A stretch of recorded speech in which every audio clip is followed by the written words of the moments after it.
Psalm 124, our next in the Songs of Ascent, can show us the proper response of rescue. It's a prayer of victory. Did you know that we can pray those? God, through this inspired psalm, shows us what a victor's song sounds like. It's not the self-inflating choruses we hear, like, "We are the champions, my friend." Karaoke. Okay, this, however, is an alternative to that kind of victory celebration. This, instead, is a song of faith. We can see clearer the agent of our victory when we learn to pray to him. Let's read from the NIV. If the Lord had not been on our side, let Israel say, if the Lord had not been on our side, when the people attacked us, they would have swallowed us alive. When their anger flared up against us, the flood would have engulfed us. The torrent would have swept over us. The raging waters would have swept us away. Praise be to the Lord, who has not let us be torn by their teeth. We have escaped like a bird from the fowler's snare. The snare has been broken, and we have escaped. Our help is in the name of the Lord, the maker of heaven and earth. Psalm 124 is the second in this series of prayers that has the authorship or dedicatory note to or for David. We draw David to mind again, either as songwriter or as honored recipient. It begins with an invocation that cues the other worshipers in this procession to respond. If Yahweh had not been for us, let Israel say, inviting the crowd to repeat and finish this unfinished thought. It's a song they know how to answer. If you've ever been to a concert with a well-loved band, expecting the audience to finish the chorus, the front man holding out the mic, the audience responding together in song, that's the feel of this psalm. The song leader invites the crowd to pick up the tune and finish the line. If Yahweh had not been for us when the people rose against us, then. The verbs that describe the enemy's threat are evocative. The first, to swallow. It's obviously a term that describes a violent consumption, whether of literal food or enemies. This verb seems to show up in dramatic places. Joseph's weird dream of little corn ears swallowing big ones that predicted famine. Aaron's showdown with Pharaoh's sorcerers, where his staff turns into a snake and swallows theirs. The ever-memorable encounter with Jonah's big fish, where the prophet is inhaled by a sea monster.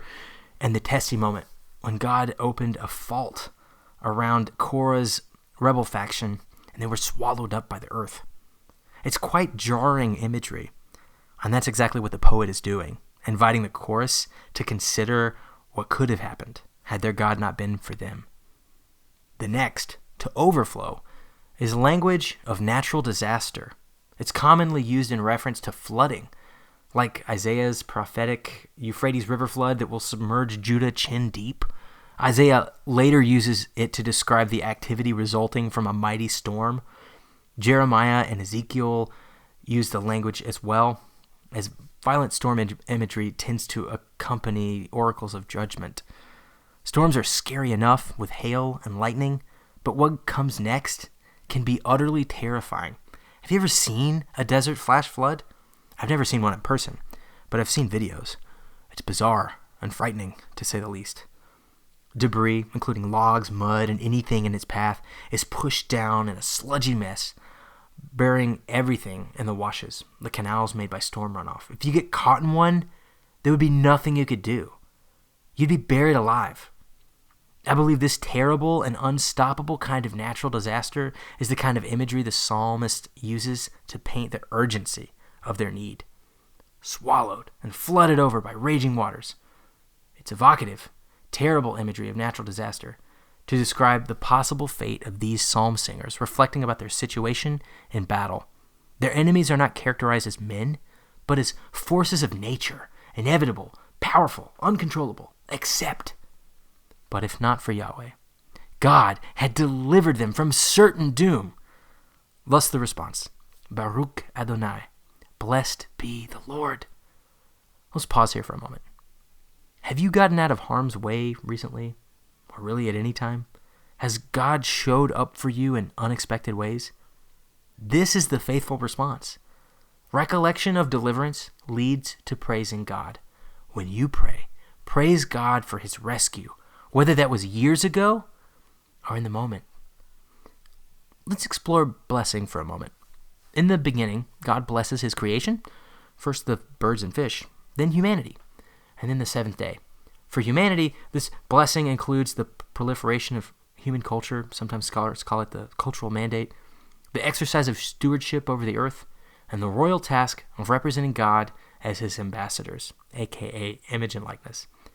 The ongoing narrative of humanity is the sign and proof that despite the fallenness of man, God's blessing, his very presence, is ongoing. Blessing is a motif that surfaces again and again, tracing God's presence and the narrative of redemption. We are indeed sustained through the blessing of God. So how then do we bless God? It's a theme we will come back to in our last Song of Ascent, Psalm 134. But for now, it's good enough to see the correlation. Whatever blessing is, it is reciprocal. That we acknowledge God's presence, as here in this Song of Deliverance, in the stuff of our lives. Perhaps this is what the song teaches. Be blessed, Yahweh. We can learn to ascribe to him what he is. In the good and in the bad, he is blessed. Let's participate in that reorientation towards God's intimate and blessed presence with all of creation. One remarkable thing about this prayer is the characterization of Israel. Israel, which made Jericho and Moab tremble with fear in the days of Joshua. Israel, who had made the Philistines run away with dread at the defeat of Goliath. Israel, who at this stage, if this is during David's day, dominated the military landscape of the Levant. Here, they have the humility to admit they could have been prey, like trapped birds. When we really think about how powerless we would be in the face of disaster, we come closer to the truth.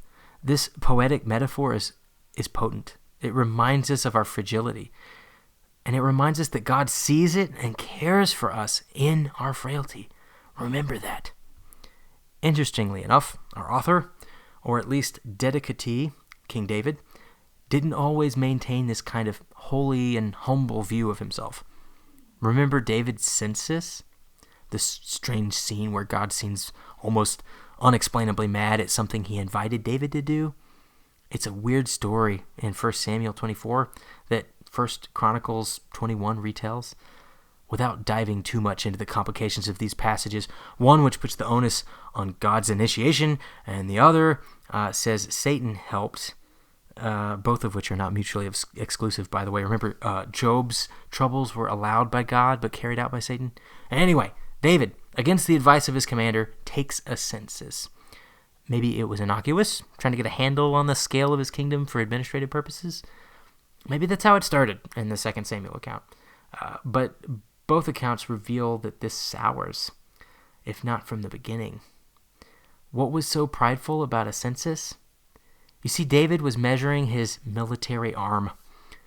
That's what the conquest generation did in the book of Numbers before conquering the Promised Land. So was Israel against all the promises about Israel's land allotment, preparing, at David's bequest, to become like their neighboring kingdoms and aspire to imperialism? Are these imperial ambitions? David wanting to go beyond God's allotted land for them and grow his kingdom through unsanctioned military conquest? David doesn't exactly clarify, so we are left interpreting his intent. But with heavy conscience, he realizes his sin, confesses to God, calling his sin great, and asks for God's forgiveness. What comes next is challenging, but God asks David to pick his punishment. Opting for a plague, preferring the just wrath of God to be carried out by God's hands rather than through the human hands of enemy forces, David watches as a 3-day plague covers the nation and advances towards Jerusalem. God relents just as his punishing angel enters Jerusalem.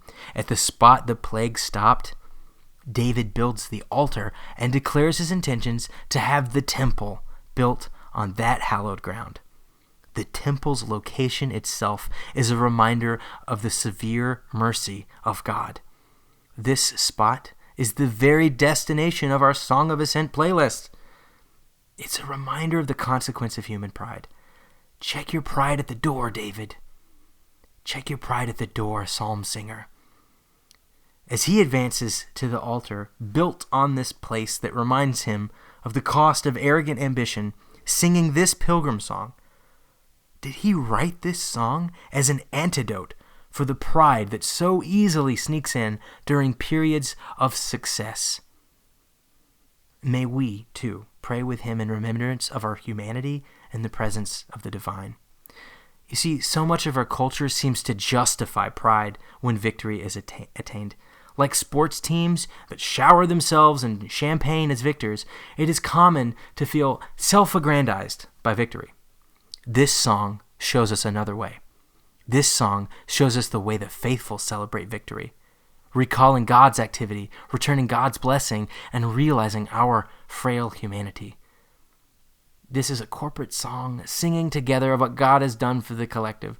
We can remember our own stories of deliverance, but we can also remember the stories of God's work in our families, churches, and broader networks of the faithful throughout history. The real key to the very thing is the very thing we learned in Psalm 121, that God is our help. This time, it's sung by a whole chorus. It was my help in Psalm 121, and here in Psalm 124, it's our help. We need this repetition in the journey of faith. God is our help. Singing, praying, and remembering this, our help is in the name of the Lord, inoculates us against pride, that we would respond to God with joyful thanksgiving in victory. As we learn to pray, allow this humility to be the pulse of your victories, exaltation of God, who is indeed our help.